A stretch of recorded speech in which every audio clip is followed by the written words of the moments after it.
నమస్తే. ఎన్నో ఆధ్యాత్మిక కార్యక్రమాలు నిరంతరం ఛానల్‌లో ప్రసారం అవుతూనే ఉంటాయి.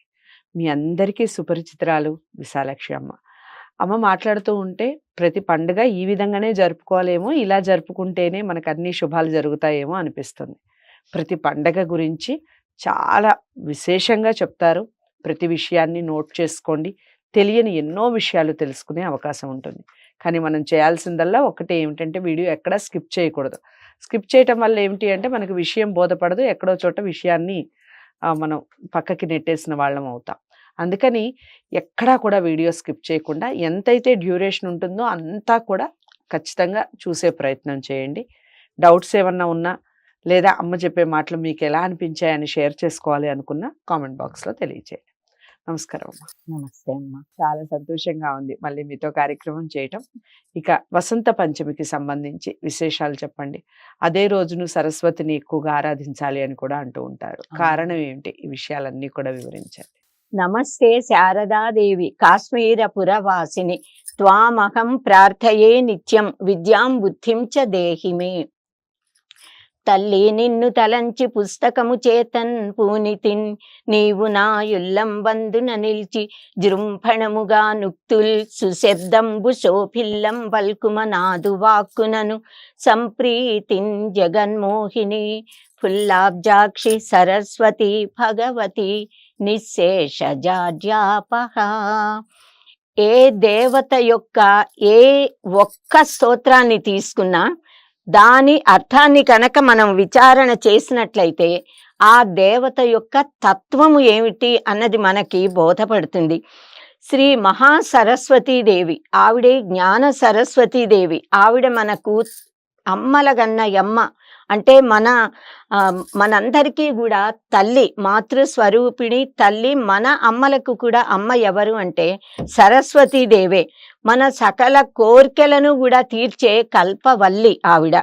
ఆమెను మన హృదయంలో నిలుపుకుని మన వాక్కుల రూపంలో, మనం మాట్లాడే మాటల రూపంలో మనలో నుంచి వెలువడాలి అని, మనకు జ్ఞానాన్ని కలిగించాలని మనమందరం కూడా అమ్మను ప్రార్థించాలి. మనకి ముక్తినివ్వమని.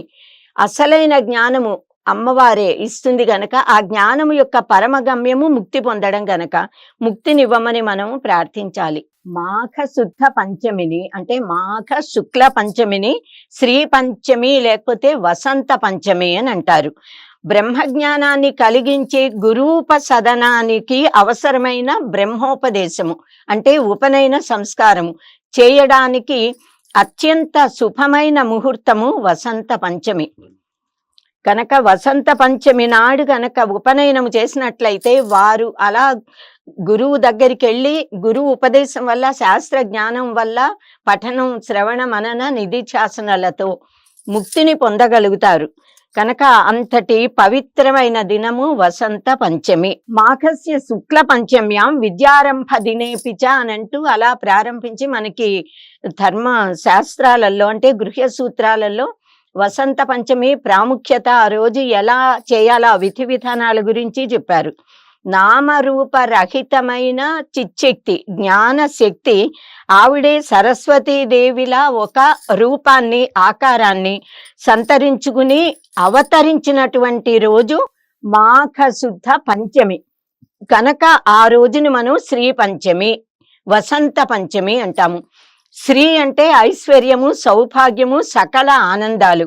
స్త్రీలను పంచే, మనందరికీ పంచిపెట్టే, సంపదలని ఐశ్వర్యాలని ఇచ్చేటటువంటి పంచమి కనుక శ్రీ పంచమి. మన జీవితాలలో వసంతాన్ని కలిగిస్తుంది గనక అది వసంత పంచమి. వసంతము అని అంటేనే ఆనందము యొక్క ప్రాదుర్భావం. కనుక పరబ్రహ్మట బ్రహ్మదేవుడిని సృష్టించి సృష్టి కార్యం చేయమన్నాడు. బ్రహ్మదేవుడు ప్రజాపతులని సృష్టించి నాకు సృష్టి కార్యంలో మీరందరూ సహాయం చేయండి అని అడిగాట. అప్పుడు వాళ్ళకి అప్పటిదాకా వాగ్దేవి ఆవిర్భవించలేదు, మాట్లాడడం తెలీదు, సైగలు చేయడం మొదలు పెట్టారట.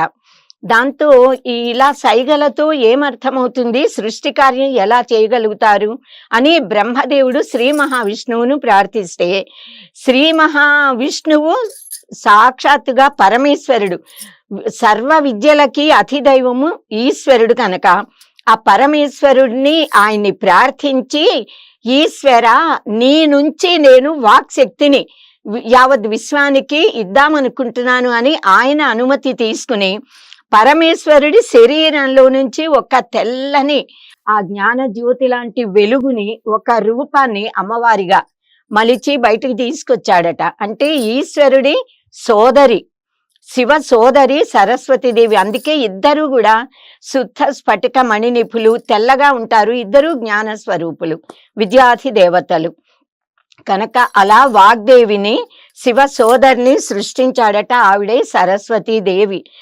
అలా ఈవిడ సృష్టించబడింది అని దేవి భాగవతంలో చెప్పారు మనకి. ఇంకా దేవి భాగవతంలో నవమ స్కంధంలో చెప్పారు. ఇంకా బ్రహ్మ వైవర్త పురాణంలో గోలోక ఖండంలో కూడా ఇదే విషయాన్ని తెలియజేశారు. తెల్లగా మల్లె పువ్వులా స్వచ్ఛంగా అందంగా చంద్రకాంతిలా ప్రకాశిస్తున్న వాగ్దేవి ఆవిర్భవించిన తిథి మాఘ శుద్ధ పంచమి. ఈశ్వరుడుట తనలో నుంచి తన సోదరిలా వెలువడిన జ్ఞాన స్వరూపిణిని చూసి సరస్వతీదేవితో, తల్లి నువ్వు మా సంకల్పంతో జన్మించావు. నిన్ను వాగ్దేవిగా, గీర్దేవిగా, గీర్వాణిగా, వాణిగా, వాక్ శక్తి స్వరూపిణిగా, బుద్ధిశక్తి, జ్ఞానశక్తి, ఇచ్ఛా జ్ఞాన క్రియాశక్తి స్వరూపిణిగా దేవతల చేత మానవుల చేత కూడా నీవు కొలవబడతావు. అందరి వాక్కులలోనూ నీవు చేరి వారికి మాట్లాడే శక్తి నివ్వమ్మా అని కోరాడట. కనుక మానవుల్లో ఉండే ఆలోచన శక్తి, గ్రహణ శక్తి, భావ ప్రకటన శక్తి, మాట్లాడే శక్తి సర్వము కూడా సరస్వతి మాత అనుగ్రహం వల్ల మనకి లభిస్తుంది. నీవు వర్ణపద వాక్యార్థ స్వరూపిణివి. నీవు పుట్టిన ఈ రోజున ప్రజలందరూ కూడా పండుగగా జరుపుకుంటారు, నిన్ను కొలుచుకుంటారు అని వరమిచ్చాడట ఈశ్వరుడు. శ్రీకృష్ణుడు కూడా సరస్వతి మాతను స్తోత్రిస్తూ 14 శ్లోకాలతో సరస్వతి కవచాన్ని రచించాడని, అమ్మవారిని కీర్తించాడు, అర్చించాడని దేవి భాగవతం నవమ స్కంధంలో, బ్రహ్మ వైవర్త పురాణం గోలోక ఖండంలో కూడా ఉంది. అలా శ్రీ మహాసరస్వతీదేవి కటాక్షాన్ని పొందడానికి ఇది ఒక గొప్ప స్తుతి, శక్తివంతమైన స్తోత్రం. ఆదౌ సరస్వతి పూజ శ్రీకృష్ణేన వినిర్మిత అని చెప్పారు. మొట్టమొదట్లో కృష్ణుడే ప్రారంభించాడు సరస్వతి మాతని పూజించడం. సరస్వతి కటాక్షం ఉన్నట్లయితే లక్ష్మీ పార్వతీ మాతల కటాక్షం సహజంగా వచ్చేస్తుంది. ఆగమ శాస్త్రాల్లో కూడా సరస్వతి మాత యొక్క పూజా విధానాలని మనకి ఏర్పరిచారు. మంత్రాలతో, యంత్రముతో అమ్మవారిని పూజించే విధానం మనకి అందించారు మహర్షులు. బ్రహ్మ విష్ణు మహేశ్వరులు త్రిమూర్తులు కూడా అమ్మవారిని స్తోత్రించారు. సర్వదేవతలు కూడా సరస్వతి మాతను స్తోత్రించారు, పూజించారు. అలా దేవతలు, మహర్షులు, మానవులు, సర్వ ప్రాణికోటి కూడా అమ్మవారిని ఆరాధిస్తున్నారు. సరస్వతి ద్వాదశ నామ స్తోత్రంతో అమ్మవారిని ఆరాధిస్తారు. మార్కండేయ పురాణంలో అశ్వసేనుడు, ఆయన పరమ సరస్వతి భక్తుడు, ఆయన సరస్వతి స్తోత్రం చేశాడు. ఆ స్తోత్రము అత్యంత మహిమోపేతమైనది. సర్వ రోగ నివారిణి, కేవలం జ్ఞానప్రదాయిని మాత్రమే కాకుండా అనేక గ్రంథాలలో అనేకమైన సరస్వతి స్తోత్రాలు, శ్లోకాలు, పద్యాలు మనకి ఇవ్వబడ్డాయి. మనందరం ఎప్పుడూ నిత్యము పారాయణ చేసుకునే అనేకమైన శ్లోకాలలో 1-2 ఇప్పుడు మనం చెప్పుకుందాం.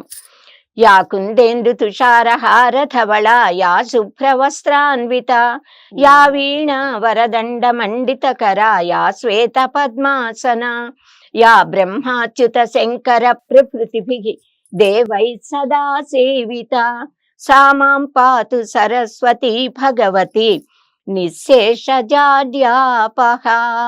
వేదాలలో అనేకమైన సరస్వతి సూక్తాలున్నాయి.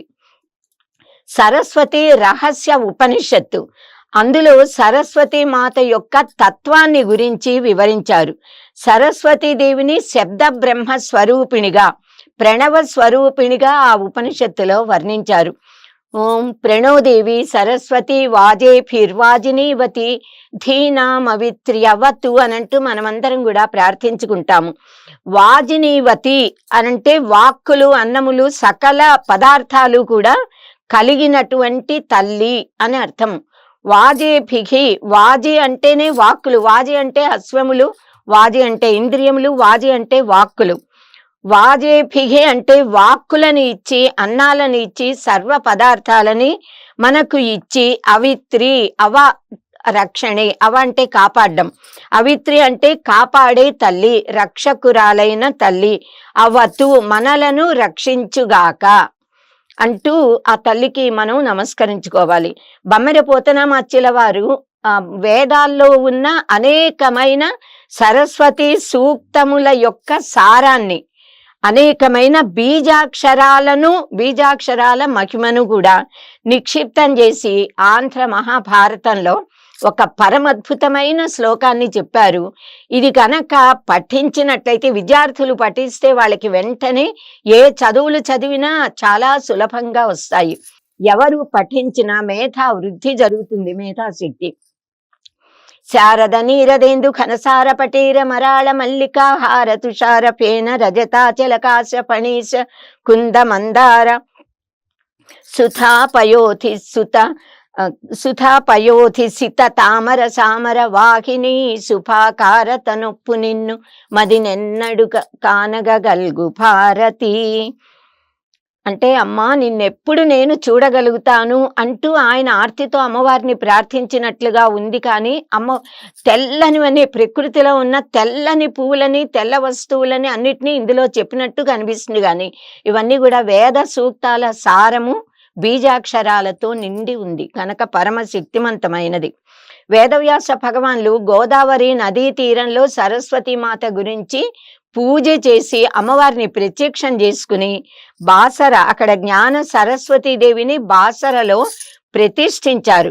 మనమందరం కూడా మన పిల్లలకి అక్షరాభ్యాసం చేయాలంటే బాసర వెళ్ళి అక్కడే చేయిస్తూ ఉంటాము. జ్ఞానం కావాలి అంటే అక్కడికి వెళ్ళి అమ్మని ప్రార్థించాలి. ముక్తి కావాలి అంటే జ్ఞాన సరస్వతి దేవి మనకి ముక్తి, ఆవిడ శారదాదేవి కనుక ఆవిడ మనకి ముక్తిని ఇవ్వగలుగుతుంది.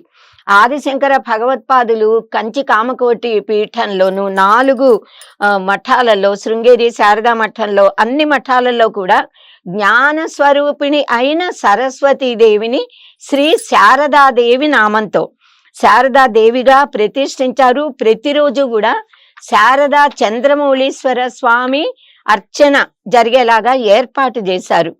ప్రతిరోజు మానవులందరూ కూడా సరస్వతీదేవిని ప్రార్థించాలి. ఎందుకంటే విద్యల తల్లి గనక పిల్లలకు మనం చిన్నప్పటి నుంచే అలా పూజించడం అలవాటు చేయాలి. అక్షరాభ్యాసం అప్పుడే శివుడిని మహేశ్వరుడిని పూజించడము, సరస్వతి మాతను పూజించటము మనం అలవాటు చేస్తున్నాము. సిద్ధమంత్రమైన పంచాక్షరి మహామంత్రాన్ని కూడా మార్చి ఉపదేశం చేస్తున్నాము. అలాగే సరస్వతి మాత పుట్టినరోజైన శ్రీ పంచమి రోజున, అమ్మవారి నక్షత్రమైన మూలా నక్షత్రం రోజున, సరస్వతి మాతకు చాలా ప్రియమైన సప్తమి తిథి నాడు కూడా మనమందరం సరస్వతి మాతను పూజించాలి. పంచమి తిథి కూడా అమ్మవారికి ఇష్టం, సప్తమి తిథి కూడా అమ్మవారికి ఇష్టమే. తన జన్మ నక్షత్రమైన మూలా నక్షత్రం రోజున ఆది పరాశక్తి అయిన శ్రీ లలిత పరాభట్టారిక, ఆవిడే చండీ పరాంబికగా మనకి చండీ సప్తశతిలో వివరించారు. ఆవిడ మహా సరస్వతీ దేవిగా అవతరించి ఎందరో రాక్షసులను, నిశుంభులను సంహరించింది. ఈ వివరాలన్నీ కూడా మనకి దేవీ మహాత్యంలో, మార్కండేయ పురాణంలో దేవీ మహాత్యంలో ఉంది, బ్రహ్మాండ పురాణంలో చెప్పారు. ఇంకా దేవి సప్తశతిలో ఇవన్నీ కూడా మనం చూస్తాము. శుంభుడు అనంటే చెడ్డ ఆలోచనలు, దుర్మార్గమైన బుద్ధులు, దురాలోచనలని కలిగించేటటువంటి వాడు శుంభుడు. ఇంకా అంటే మంచి ఆలోచనలని నశింపజేస్తాడు, దుష్ట ఆలోచనలు కలిగిస్తాడు. నిశుంభుడు అనంటే జ్ఞాపక శక్తిని నిర్వీర్యం చేస్తాడనమాట. మనకి జ్ఞాపక శక్తి లోపిస్తుంది వీడి దుష్ట ప్రవర్తన వల్ల. అంటే వివేకం ఉండదు. అలా శుంభ నిశుంభులు ఇద్దరూ కూడా మనకి జ్ఞాపక శక్తి లేకుండా చేస్తారు, జ్ఞానాన్ని పోగొడతారు, అజ్ఞానాన్ని కలిగిస్తారు. ఇటువంటి వారిని అమ్మవారు మూలా నక్షత్రం రోజున సరస్వతీదేవిగా అవతరించి వాళ్ళని సంహరించింది. అంటే అర్థం ఏమిటి అని అంటే, మనలో ఉన్న దురాలోచనలని, దుష్ట భావనలని, అజ్ఞానాన్ని, జ్ఞాపక శక్తి లేకపోవడాన్ని, అవివేకాన్ని కూడా అమ్మవారి ప్రార్థన వల్ల మనం పోగొట్టుకోగలుగుతాము. అమ్మవారే వాటిని పోగొడుతుంది అని, మనకి జ్ఞాపక శక్తిని, తెలివిని, జ్ఞానాన్ని అనుగ్రహిస్తుంది అని మనం గ్రహించాలి. ఈ జగన్మాతే త్రిజగన్మాత అంటే సరస్వతీదేవిగా ఆవిర్భవించిన మహాకాళి, మహాలక్ష్మి, మహాసరస్వతి స్వరూపిణి ఆది పరాశక్తే మహాసరస్వతీదేవి. విద్యా ప్రదాన సమయే శశికోటి శుభ్రం ఐశ్వర్యదాన సమయే నవ విద్రుమాపాం విద్వేషి వర్గదళనేతు తమాల నీలాం దేవీం త్రిలోక జననీం శరణం ప్రపద్యే అని మనం ప్రార్థిస్తాము. ఉన్న తల్లి ఒక్కరే, ఆవిడే ఆది పరాశక్తి. ఆవిడే మహాసరస్వతీదేవిగా, లక్ష్మీదేవిగా, పార్వతీదేవిగా విరాజమానమవుతూ మనతో పూజలు అందుకుంటోంది. మహాకాళి, మహాలక్ష్మి, మహాసరస్వతి స్వరూపిణిగా దేవి సప్తశతిలో కీర్తించబడిన ఈ తల్లి మధుకైటఫులను, ధూమ్రాక్ష, రక్తబీజ, మహిషాసుర, చండముండులను, శుంభ నిశుంభులను అందరినీ కూడా సంహరించింది అనంటే, వీరందరినీ సంహరింపజేసినది మహా సరస్వతీదేవి. అంటే జ్ఞానము మాత్రమే, వివేకానికి, జ్ఞానానికి మాత్రమే అజ్ఞానము వల్ల కలిగే దుష్టత్వాలను అరికట్టగలిగే శక్తి ఉంటుంది. మధుకైటఫులు అనేవి అహం మమలు, నేను నాది అనే దానికి ప్రతీకలు. అది జ్ఞానం వల్లే పోవాలి కదా. ధూమ్రాక్షుడు అంటే ధూమ్రలోచనుడు అన్న మసకబారిన కళ్ళు కలవాడు. మనకి బాగా పొగ మన కళ్ళలోకి వెళ్తే ఎదురుగా ఉన్నది ఏది కనిపించదు, అంటే యథార్థం గోచరించదు, సత్యం తెలీదు. అసత్యాన్ని సత్యం అనే భ్రమ మనకి, మోహము, మాయ కమ్మేస్తుంది. ఆ మాయ పోవాలి అంటే కూడా జ్ఞానం కలగాలి అంటే సరస్వతీదేవే మనకి రక్షకురాలు, అక్కడ శక్తినివ్వగలది. ఇంకా రక్త బీజుడు అంటే రక్తము అంటే రాగము, ప్రేమ. ఆ ప్రేమ మమకారము, మోహము. ఈ రక్తబీజుడు మోహంతో ఉన్నవాడు కనుక రాగము వల్ల అందరి మీద కల ప్రేమ వల్ల మళ్ళీ మళ్ళీ పుడుతూ ఉంటాము. వాళ్ళతో రుణానుబంధ రూపేణ పశుపత్ని సుతాలయ జన్మ పరంపరలు ఏర్పడుతూ ఉంటాయి. మనకి ఆ రాగము, మమత్వము అనేవి ఆ మనలో నుంచి తొలగిపోవాలి. ప్రేమించాలి, మనం ప్రేమ కావాలి, కానీ మోహము పనికిరాదు. ధృతరాష్ట్ర ప్రేమ లాంటి ప్రేమ పనికిరాదు, మనిషిని మోహంలో బంధిస్తుంది. అది పోవాలి అంటే జ్ఞానం కావాలి. అంటే పునరపి జననం అనేది లేకుండా, మళ్ళీ మళ్ళీ పుట్టక్కర్లేకుండా ఉండాలి అంటే ఈ మోహం తొలగాలి. దానికి జ్ఞానమే శరణు, అమ్మవారే మనకి ఆ వివేకాన్ని ఇవ్వగలుగుతుంది, నిత్యానిత్య వివేకాన్ని. అలా శుంభని శుంభులు మనం ముందే చెప్పుకున్నాం కనుక వీరందరినీ కూడా, ఇంకా చండముండులు, చండు ముండు వీళ్ళు కూడా మహిషాసురుడు. మహిషం అంటేనే దున్నపోతు, అంటే అది ఒక జంతువు కదా, ఎద్దు. అది బద్ధకానికి, సోమరితనానికి, జడత్వానికి ప్రతీక. జడత్వం పోవాలి, చిచ్చక్తి కావాలి అంటే అమ్మవారి అనుగ్రహం మనకు ఉండాలి. ఇంకా చండు ముండు అనంటే కామము, క్రోధము, అన్నింటికీ కారణం కామయేష క్రోధయేష అని చెప్పింది కదా భగవద్గీత కూడా. ఇవి పోవాలి అంటే వివేక జ్ఞాన ఉదయం కలగాలి. వివేక జ్ఞానము అమ్మవారి అనుగ్రహంతోనే మనకి వస్తుంది కనుక సరస్వతి మాత ఆరాధనతో మనలోని ఈ దుష్టత్వాలన్నిటినీ పోగొట్టుకోగలుగుతాము అని చెప్పడానికి ప్రతీకగా దేవి మహాత్యంలో ఈ రాక్షసులని అమ్మవారు చంపినట్టుగా మనకి బోధించారు మహర్షులు. ఈ జగన్మాతని, మహాసరస్వతీ దేవిని మనం గాయత్రి మాతగా ఉదయం పూట సంధ్యావందనం చేసేటప్పుడు ఉదయము ప్రాతకాలంలో గాయత్రి మాతగా, మాధ్యాహ్నిక సంధ్యలో సావిత్రీదేవిగా, సాయంకాలం సరస్వతీదేవిగా సంధ్యా సమయాలలో ఉపాసిస్తున్నాము. మార్కండేయ పురాణంలో అశ్వసేనుడు చేసిన ఈ సరస్వతి స్తోత్రం ఉంది అని చెప్పుకున్నాం కదా. ఇది చాలా మహిమోపేతమైనది. దీన్ని పారాయణం చేయడం వల్ల అసాధారణమైన ధారణ శక్తి కలుగుతుంది. చాలా మంది అంటే ఎంతో ధారణ కలిగిన వాళ్ళు ఉన్నారు అని మనం చెప్తూ ఉంటామే, వారందరూ కూడా సరస్వతీ మాత ఉపాసకులే. కనుక సరస్వతీదేవి అనుగ్రహంతో ధారణా శక్తి మనం పొందగలుగుతాము. జగద్ధాత్రి మహం దేవీం ఆరిరాధయుషు సుపాం స్తోష్యే ప్రణమ్య శిరసా బ్రహ్మయోనిం సరస్వతీం. ఇలా మొదలుపెట్టి చాలా శ్లోకాలు ఉన్నాయి. దీన్ని ఎవరైతే ప్రార్థిస్తారో, పఠిస్తారో, మననం చేస్తారో, ఈ స్తోత్రం మొత్తాన్నిట 1000 సార్లు గనక ఎవరైనా పఠిస్తే మూర్ఖో భవతి పండిత అని ఒక స్టేట్మెంట్ ఇచ్చారు. పరమ మూర్ఖుడు జడుడు కూడా మహాపండితుడు అవుతాడట. కేవలం దీని ఆ పఠించిన శక్తి వల్ల శాస్త్ర జ్ఞానం కలుగుతుంది. అష్టావధానాలు, శతావధానాలు, సహస్రావధానాలు చేసేవాళ్ళు అందరూ సరస్వతి ఉపాసకులే. ఇలాంటి ధారణనివ్వగల స్తోత్రాలు ఉపాసించి ఉంటారు, అందుకే అంత ధారణ.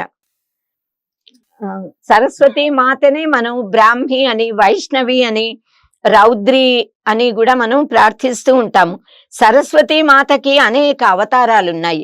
సర్వశుక్ల సరస్వతి అని వేదం చెప్తోంది మనకి.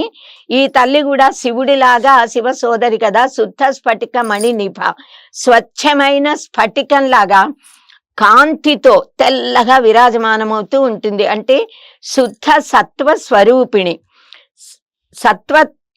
సత్వాత్ సంజాయతే జ్ఞానం అన్నారు. ఎవరిలో సత్వగుణం ఉంటుందో వారికి జ్ఞానం కలుగుతుంది.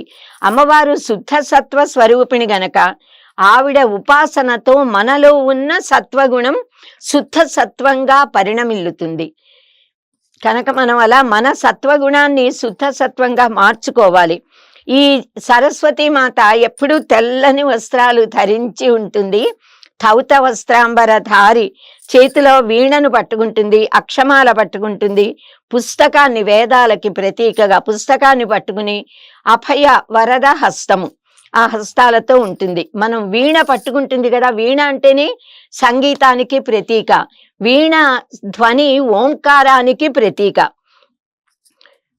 సంగీతమపి సాహిత్యం సరస్వత్యా స్తనద్వయం ఏకం ఆపాత మధురం అన్యద్ ఆలోచనామృతం అని చెప్పారు. సంగీతానికి వీణని, సాహిత్యానికి పుస్తకాన్ని అమ్మవారు ధరించింది అని మనం అనుకోవచ్చు. ఇంకా అక్షమాల అంటేనే అందులో అక్షరాలు, అక్షరములు అని అంటే యావత్ వాంగ్మయం మొత్తం. కనుక దానికి ప్రతీకగా అక్షమాల, అక్షర సముదాయ స్వరూపానికి ప్రతీకగా, సమస్త సాహిత్యానికి ప్రతీకగా పుస్తకాన్ని అమ్మవారు ధరించి మనకి జ్ఞానానికి ప్రతీక అయిన వేదాలు అని అనుకోవచ్చు. ఆ వేద విజ్ఞానం కావాలంటే అమ్మవారి అనుగ్రహం ఉండాలి. కనుక ఆ రూపాన్ని చూడగానే మనం అమ్మ నుంచి ఏమేం పొందగలుగుతాము అన్నది మనకి అర్థమవుతుంది. ఇంకా అమ్మవారు శ్వేత పద్మాసనాసీన అయి ఉంటుంది. తెల్లని 1000 రేఖల పద్మంలో కూర్చుని ఉంటుంది. తెల్లదనం స్వచ్ఛతకి, పద్మము అనేది వికసనత్వానికి, సహజ సుగంధత్వానికి ప్రతీక. ఇంకా అమ్మవారు హంసవాహని. హంసలో సృష్టిలో ఏ జంతువుకి, పశుపక్షాదులకి, మానవులకి, ఏ పక్షికి లేని ఒక అద్భుతమైన మహిమ శక్తి పుట్టుకతో ఉంది. ఏమిటి అనంటే క్షీరనీర న్యాయము అని అంటూ మన న్యాయంలా కూడా చెప్పుకుంటాము. పాలు నీళ్లు కలిపి హంసగిస్తే పాలని మాత్రమే తాగి నీరు వదిలేస్తుందిట. అంటే ఈ విశ్వంలో మనకి నానాత్వం కనిపిస్తోంది. కనిపిస్తున్న నానాత్వం అంతటా అంతర్యామిలా ఉన్న కనిపించని పరతత్వాన్ని, ఏకత్వాన్ని, బ్రహ్మతత్వాన్ని మనం గ్రహించగలగాలి అని హంస మనకి తెలియజేస్తోంది. కనుక అలాంటి దాని మీద ఆసీనురాలైన అమ్మని ఆరాధిస్తే మనకు ఆ సదసద్ వివేకం కలిగి ముక్తులం అవ్వగలుగుతాము. ఇంకొకటి ఏమిటి అంటే ఈ హంసలు అనేవి బ్రహ్మదేవుడి సృష్టి కాదు. సరస్వతి మాతే తన కోసము, బ్రహ్మదేవుడి కోసము కూడా ఒక ఆడహంసని, ఒక మగ హంసని తెల్లని దేహంతో, తెల్లని రెక్కలతో, ఎర్రని ముక్కుతో, ఎర్రని పాదాలతో ఉండే, అది నీళ్లల్లో, నేల మీద, ఆకాశంలో, అగ్నిలో కూడా సంచరించగల శక్తి కలిగిన ఒక దివ్యమైన ఆ దైవీ శక్తిని పుట్టించింది. దాన్ని మనం హంస అని అంటున్నాము. హంస అనంటే శ్వాసలు, హంసలు అంటే పరమహంసలు, పరమహంసలు యోగులు, వారిని కూడా హంస అని అంటాము. ఆ హంసలందరూ చేరి అమ్మవారిని ఆరాధిస్తూ ఉంటారట. సో మనం జ్ఞానాన్ని గ్రహించాలి అనంటే జ్ఞాన స్వరూపిణి అయిన సరస్వతి మాతను ఆరాధించాలి. ఇంకొకటి, హంస అరిస్తే మనకి ఓంకారం పలికిన ధ్వనిలా వినిపిస్తుంది. హంసనాదాలు ఎప్పుడైనా ఎవరైనా విని ఉంటే అది ఓంకార స్వరూపంలా, ఓంకారంలానే ఉంటుంది ఆ శబ్దం. నెమళ్ళది క్రేంకారం అని అంటారు, దీనిది హంసలది ఓంకారం. ఓంకారం లాగా ప్రణవనాదం చేస్తాయి అవి, ధ్వనించడం, మాట్లాడడం, అమ్మవారితో మాట్లాడుతూ ఉంటాయిట సరస్వతి మాతతో. ఇంకో ముఖ్యమైన విషయం ఏమిటి అనంటే, ఇది శ్వాస అని చెప్పుకున్నాం గనక, మన దేహంలో ఉచ్ఛ్వాస నిశ్వాస రూపంలో ఉన్న శక్తి ఎవరు అంటే సరస్వతీదేవి. ఆవిడే ప్రాణశక్తి, ఆవిడే చిచ్చక్తి. మనలో ఉన్న యోగ శక్తి కూడా ఆవిడే. ఆవిడ అనుగ్రహం ఉంటే యోగముతో మనం కుండలిని జాగృతం చేసి ముక్తి పొందగలుగుతాము. ఈ తల్లినే జ్ఞాన స్వరూపిణిగా జ్ఞాన ప్రసూనాంబ, మనం జ్ఞాన ప్రసూనాదేవిని శ్రీశైలంలో కొలుచుకుంటాము. ఈవిడనే మనం నీల శ్యామలాదేవి దేవిగా ఆరాధిస్తాము. శ్యామలాదేవి, కాళిదాస మహాకవి శ్యామలాదేవిని ఉపాసించి ఆ క్షణానే మామూలుగా పామరుడైన అతను మహాకవి మహాపండితుడు అయి శ్యామల దండకంతో అమ్మవారిని స్తోత్రించాడు, మనందరికీ తెలుసు కదా. అలా రాజశ్యామలాదేవి ఆ ఆరాధనతో ఎందరో కవులు మహాపండితులయ్యారు, గొప్ప అఖండమైన కీర్తిని సంపాదించుకున్నారు.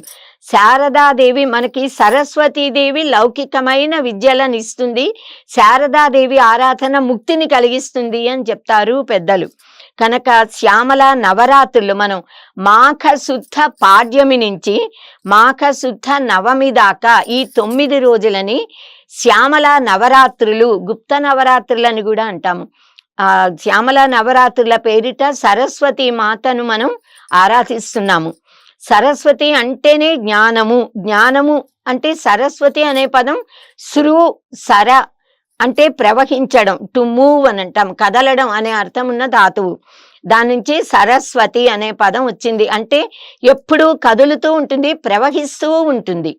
కనుకే నదీ రూపంలో కూడా, సరస్వతి నదీ రూపంలో కూడా సరస్వతి మాత ఉంది. వేదాలలో సరస్వతి నది, వృషద్వతి నది, పద్మా నది, ఇవన్నీ అత్యంత పవిత్రమైన సుకుమారమైన నదులుట. కొంచెం కల్మషం తగిలితే అవి మాయమైపోతాయి. అందుకే సరస్వతి మాత అంతర్వాహిని అయింది. వృషద్వతి పద్మా నదులు దేవలోకానికి వెళ్ళిపోయాయి, అవి ఇప్పుడు భూలోకంలో కనిపించట్లా, ఒకప్పుడు ఉండేవి. మనకి సరణశీలత్వాత్ సరస్వతి అని అంటారంటే ప్రవహిస్తూ ఉంటుంది గనక సరస్వతి. మరి నది రూపంగా కాకుండా మనం అమ్మవారి రూపంలో ఆరాధిస్తున్నాం కదా సరస్వతీ దేవిని అంటే, ఆవిడ జ్ఞాన స్వరూపిణి కదా. తల్లిదండ్రుల నుంచి పిల్లలకి, గురువుల నుంచి శిష్యులకి, ఒక తరం నుంచి మరొక తరానికి ఆ జ్ఞానము అందివ్వబడుతూ ఉంటుంది. వేద విజ్ఞానము ఎన్ని వేల లక్షల కోట్ల 200 కోట్ల సంవత్సరాలైంది సృష్టి ప్రారంభమయ్యని మనకి వేదాల్లో ఉంది, పురాణాల్లో ఉంది. ఇప్పుడు సైంటిస్టులు కూడా ప్రయోగాలతో నిరూపించారు. అప్పటి నుంచి జ్ఞానగంగ ఋషుల ద్వారా మౌఖికంగా శిష్యులకు ఇవ్వబడి ప్రవహిస్తూనే ఉంది కదా. ఇలా సరస్వతీదేవి ఆరాధన వల్ల మనం లౌకికమైన విద్యలు పొందగలుగుతాము, కీర్తి ప్రతిష్టలు, సుఖవంతమైన జీవితం, అలాగే ఆముష్మికమైన సుఖాలని పొందుతాము. వీటన్నిటికీ పరమైన ముక్తిని కూడా మనం పొందగలుగుతాము. అందుకే సరస్వతీదేవిని శారదాదేవి అన్నారు. అంటే దక్షిణామూర్తి స్వరూపం. మనకి ఈశ్వరుడు సనక సనందనాదులకి జ్ఞానాన్ని ఇవ్వడానికి, బ్రహ్మ జ్ఞానాన్ని ఇవ్వడానికి శ్రీ దక్షిణామూర్తిలా అవతరించాడు కదా వటవృక్షం కింద కూర్చుని. ఆ దక్షిణామూర్తి స్వరూపమే సరస్వతీదేవి యొక్క మూల రూపము అని చెప్తారు ఆదిశంకర భగవత్పాదులు. కనుక జగద్గురు ఆదిశంకర భగవత్పాదులు రాసిన ఆ దక్షిణామూర్తి స్తోత్రము, సరస్వతి అమ్మవారు ఇద్దరూ ఒక్కరే. ఆవిడనే శారదాదేవి అని అంటాము. శృంగేరి మఠం అన్ని మఠాలలో స్థాపించారు. కనుక ఈ తల్లి, ఈ శారదాదేవి చేతుల్లో కూడా దక్షిణామూర్తికి ఎలా వర్ణిస్తారో, ఆయన దక్షిణామూర్తి స్వరూపమైన శివుడి చేతిలో ఏవి ఉంటాయో అలాంటి అమృత కలశము, చిన్ముద్ర, అక్షమాల పుస్తకము ఇవన్నీ కూడా శారదాదేవి ధరించి ఉంటుంది. చిన్ముద్ర అంటే జీవ బ్రహ్మ ఐక్యతని బోధిస్తుంది అని అంటారు. చిచ్చక్తి వల్లే, చిత్ అంటేనే కాన్షియస్నెస్, చైతన్యం, ఆ చైతన్యమే పరబ్రహ్మము, అదే అమ్మవారు, అదే మనలో ఉండి మనని నడిపిస్తోంది. ఇంకా అమృత కలశాన్ని పట్టుకుంటాడు దక్షిణామూర్తి, అలాగే శారదాదేవి కూడా పట్టుకుంటుంది. అంటే అమ్మని ఉపాసించే వాళ్ళకి అమృతత్వం కలుగుతుంది. అమృతత్వము అంటే, అమృతము అంటే ఏమిటంటే మనకి ఎప్పుడు ఏది కావాలో అప్పుడు అదే అమృతం. ఆ సమయానికి చాలా ఆకలిగా ఉన్నవాడికి అన్నం దొరికితే అదే అమృతం. అమృతము అంటే మృతము లేనిది, మృతత్వాన్ని లేకుండా చేసేది, అంటే శాశ్వతంగా అని కాదు, చాలా కాలము హాయిగా ఉండేలా అనుగ్రహిస్తుంది అని అర్థం. నిజమైన అమృతం ఏది అంటే ఎప్పుడు కూడా మోక్షమే. జ్ఞానము మోక్షమే అమృతత్వం. కనుక దక్షిణామూర్తిలాగా శారదాదేవి కూడా మనకి మోక్ష ప్రదాయిని. శారద శరసంధాన శస్త్ర ప్రత్యస్త్ర వర్షిణి అని అన్నారు. అంటే శారదాదేవి అనుగ్రహం ఉంటే యుద్ధంలో కౌశలత్వం కలుగుతుందిట. శత్రువులతో బ్రహ్మాండంగా చక్కగా యుద్ధం చేసి విజయాన్ని పొందగలుగుతారట రాజులందరూ కూడా. అందుకే శారదాదేవిని కూడా ఉపాసించి యుద్ధానికి వెళ్ళేవాళ్ళు. అలాగే సప్తశతిలో కూడా శారదాదేవి వీళ్లతో యుద్ధం చేసి శుంభ నిశుంభ రాక్షసులు వాళ్ళ సైన్యాన్ని అందరినీ అమ్మవారు మట్టుబెట్టింది కదా. ఈ తల్లిని మనం భారతి అంటాము, వాగ్దేవి అంటాం, గీర్దేవి అంటాము, వాణి అంటాము, ఇలా అనేకమైన నామాలు. ఏ పని చెయ్యాలన్నా మనకి జ్ఞానము అనేది ఉండాలిగా. వంట వండాలన్నా అది ఎలా వండాలి, ఏ వస్తువులు కావాలి, ఎంతమందికి ఎంత వండాలి, ఈ జ్ఞానం ఉండాలి. అలా ప్రతిదీ కూడా జ్ఞానశక్తి సరస్వతి. ఆ జ్ఞానశక్తి సరస్వతి. మనకున్న జ్ఞానాన్ని ఇతరులకి చెప్పాలి అంటే వాక్ శక్తి ఉండాలి, మాట్లాడగల శక్తి. కనుక వాక్ శక్తి సరస్వతి అని చెప్పారు. ఈ సరస్వతీ దేవిని మనం ఎలా పొందుతాము అంటే పుస్తకాలు, శాస్త్రాలు అధ్యయనం చేయడం. కనుక పుస్తక రూపిణి సరస్వతి అన్నారు, శాస్త్ర స్వరూపిణి సరస్వతి. మరి ఎలా ఆరాధిస్తామంటే ఒక విగ్రహం ఉండాలి కదా, విగ్రహ రూపి సరస్వతి అన్నారు. ఇన్ని విధాలుగా మనం సరస్వతి మాతను ఆరాధించే సంప్రదాయాన్ని మహర్షులు మనకి అలవాటు చేశారు. సరస్వతీ దేవిని భారతి అని అంటాం కదా. భా అంటే భా టు షైన్, ప్రకాశించడం, వెలుగు, కాంతి. వెలుగుతో, జ్ఞానంతో, కాంతితో ప్రకాశించే తల్లి భారతీదేవి. అలాగే ఆవిడని ఆరాధించే మనమందరము అందుకే భారతీయులం. భారతిని ఆరాధిస్తాం కనుక, అంటే జ్ఞానాన్ని అపేక్షిస్తాము, జ్ఞానాన్ని కోరుకుంటాము కనుక మనం భారతీయులం. జ్ఞానమునందు, వెలుగునందు ఇష్టము, అభిరుచి, రతి కలవాళ్ళము. బిభర్తి ఇది భారతి అన్నారు. అంటే బిభర్తి అంటే భరిస్తుంది, మనందరినీ కాపాడుతోంది, మనకి తిండి పెట్టి జ్ఞానాన్నిచ్చి ముక్తినిచ్చి పోషిస్తున్న పోషక తల్లి అమ్మ సరస్వతీదేవి. భారతి భరతాశ్రిత అన్నారు. కనుక భారతీదేవిని మనమందరం కూడా ఆశ్రయించి ఉంటాము. మన భారతీయులది యజ్ఞ సంస్కృతి, మనం అగ్ని ఆరాధకులమని చాలా సార్లు చెప్పుకున్నాం కదా. కనుక సరస్వతీదేవి యజ్ఞ స్వరూపిణి. వేదము యజ్ఞం దథే సరస్వతి అని చెప్పింది. అంటే యజ్ఞ స్వరూపిణి కనుక మనం సరస్వతీదేవిని భారతి అని అన్నాము. యజ్ఞ స్వరూపిణి భారతి అంటే. వేదాలలో మనకి ధేనువాగధీశ్వరి దేవి మంత్రం ఉంది. ఆ మంత్రాన్ని జపించిన వారికి అమ్మవారుట స్వాధీనమయ్యి కోరినవిస్తుందిట. దేవీం వాచం అజనయంత దేవాహ తాం విశ్వరూపాహ పశవో వదంతి సానో మంద్రేషు మూర్జం దథాన ధేనుర్వాగస్మాన్ ఉపతుష్టుతైతు అని ప్రార్థించి దేవతలందరూ కూడా వాగ్దేవతను సృష్టించారట. విశ్వరూపులైన ప్రాణులు, మానవులు, పశుపక్షాది జంతువులు అందరూ కూడా ఆ వాక్కుని పలుకుతున్నారట. ధేనుర్ వాక్ అన్నారు. ధేనుకు అంటే ఆవు అని చెప్పుకుంటాము, ధేనుకు అంటే వాక్కు. వాక్కే సరస్వతి. అంటే సరస్వతి మాత ఈ వాక్కులు కామధేనువులాగా మనకి సర్వాన్ని ఇవ్వగల శక్తి కలిగి ఉంటాయి. మంచి మాటలతో నోరు మంచిదైతే ఊరు మంచిదవుతుంది అంటారు. తప్పు మాటలు మాట్లాడితే నోరా వీపుకు దెబ్బలు తాకే అని అంటారు. ఇలా మంచి మాటలు, వాచా కా దరిద్రత, ఏమైనా డబ్బు లేకపోవచ్చు, వస్తువు లేకపోవచ్చు, ప్రేమగా 4 మాటలు మాట్లాడి అనునయించడానికి ఏం దరిద్రం ఉంది? లేదు కదా. ఈ శక్తినంతా ఇచ్చేది వాక్ శక్తి సరస్వతీదేవి. అలా మనని పోషిస్తోంది కనుక భారతీదేవి అన్నారు. మనకి శ్రీమద్ భాగవతంలో గోపికా గీతాలు, భ్రమర గీతాలు ఉన్నట్టుగా ఉపనిషత్తులలో సరస్వతీమాత గురించిన స్తోత్రాలే కాకుండా మహాభారతంలో భారతీ గీతాలు అని ఉన్నాయి. అంటే సరస్వతి గీతాలు, భ్రమర గీతాల్లాగా గోపికా గీతాల్లా సరస్వతి గీతాలు ఉన్నాయి. వాటిని పారాయణ చేస్తే చిత్తశుద్ధి కలుగుతుంది. ఇంకా మన దేశంలోని కవులు, కళాకారులు అందరూ సరస్వతి ఉపాసకులే అని చెప్పుకున్నాం కదా. పిల్లల మర్రి పినవీర భద్రుడు అనే తెలుగు కవి వాణి నా రాణి అన్నాడు. నా రాణి అంటే నా భార్య.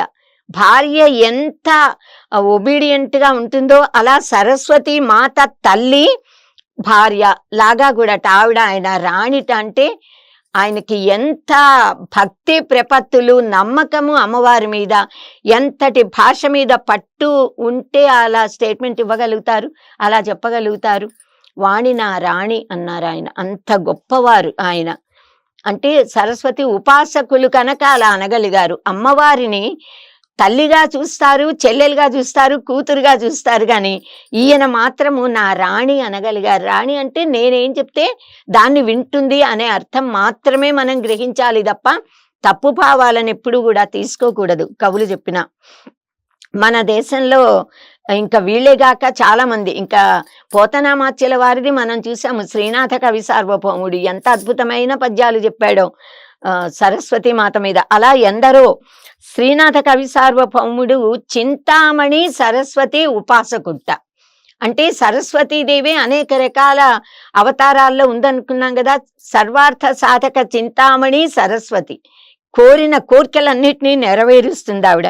ఇందు చందన కుంద మందార సార చరణ అనంటూ అద్భుతమైన శ్లోకాలతో అమ్మవారిని ఆయన వర్ణించాడు, సరస్వతీదేవిని.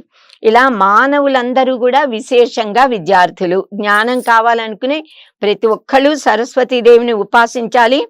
మాఘ శుద్ధ పంచమి నాడు శ్యామల నవరాత్రుల్లో 9 రోజులు, శరన్నవరాత్రుల్లో మూలా నక్షత్రం రోజున, సప్తమి తిథి అమ్మవారికి ఇష్టం గనక ప్రతి సప్తమి తిథి నాడు, ప్రతి నెల పంచమి తిథి నాడు కూడా, సప్తమి తిథిన మూలా నక్షత్రం రోజున సరస్వతి మాతను విశేషంగా పూజించాలి.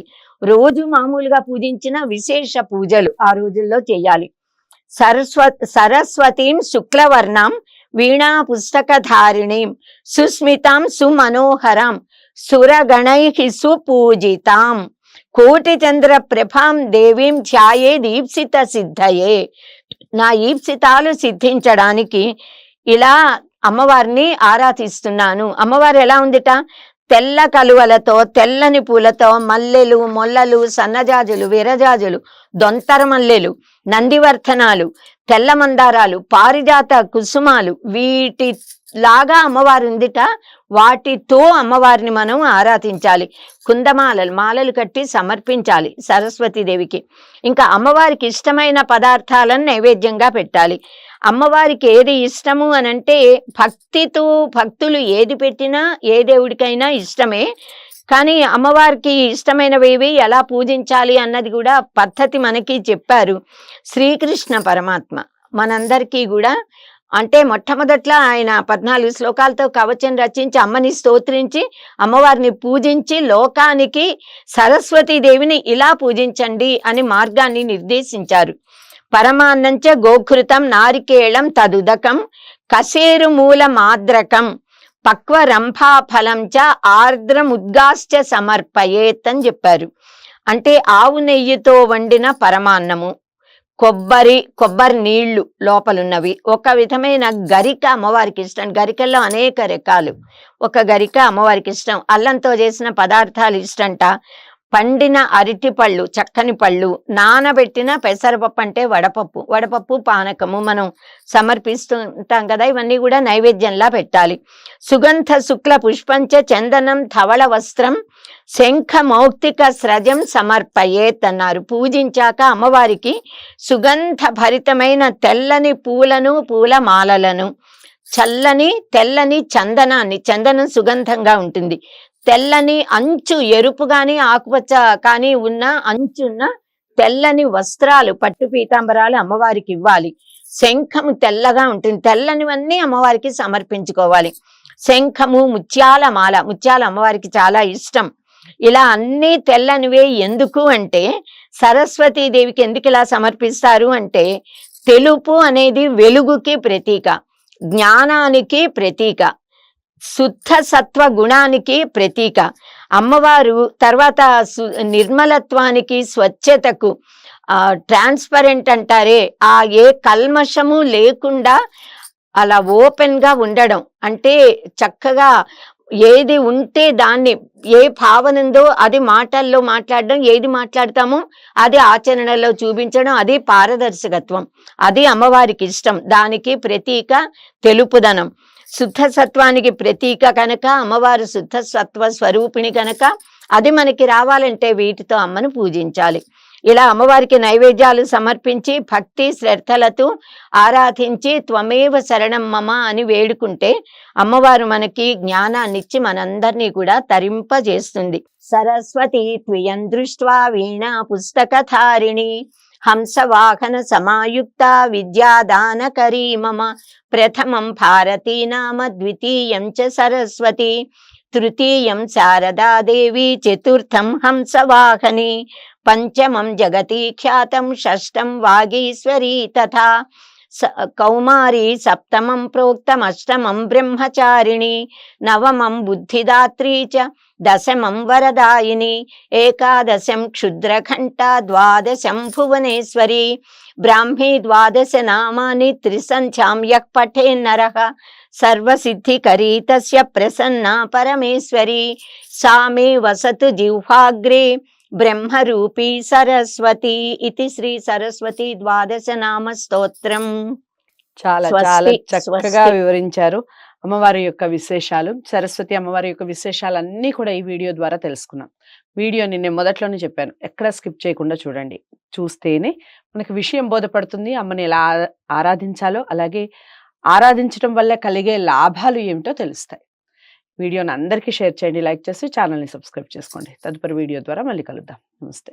హిట్ టీవీ యాప్, ఇందులో short news, live news, entertainment shows, movies, digital magazines తో పాటు మీ జిల్లా వార్తలను కూడా ఫ్రీగా చూడొచ్చు. అంతేకాదు కేజీ నుంచి పీజీ వరకు విద్యార్థులకు స్కాలర్షిప్ కూడా అందిస్తున్నాం. ప్రతి వారం 10 మందికి లక్కీ డ్రా ద్వారా ఒక్కొక్కరికి 10,000 రూపాయలు అందిస్తున్నాం. ఇంకెందుకు ఆలస్యం, వెంటనే హిట్ టీవీ యాప్ ని డౌన్లోడ్ చేసుకుని ఫ్రీగా ఎంటర్టైన్మెంట్ పొందండి. Hit TV app. Hit TV app. Please download hit TV app. Hit TV app ని ఫ్రీగా డౌన్లోడ్ చేసుకుని ఎంజాయ్ చేయండి. మీకు నచ్చిన ఎంటర్టైన్మెంట్ కోసం హిట్ టీవీ యాప్ ని ఫ్రీగా డౌన్లోడ్ చేసుకుని ఎంజాయ్ చేయండి. హిట్ టీవీ యాప్ ని డౌన్లోడ్ చేసుకుని ఆస్వాదించండి, ఆశీర్వదించండి. ఇంతమంది సెలబ్రిటీలు హిట్ టీవీ యాప్ ని డౌన్లోడ్ చేసుకోండి అని చెప్తున్నారంటే ఎంత మంచి యాప్ ఆలోచించండి. అమెరికా అమెరికాలో చదవాలనుకునే వాళ్ళకి విశ్వసనీయమైన పేరు మన శౌర్య కన్సల్టెన్సీ. UK లో 1 year masters. UK లో 1 year masters. 2 years work permit up to 5 years visa. Contact Saurya Consultancy. Contact 89851 89851.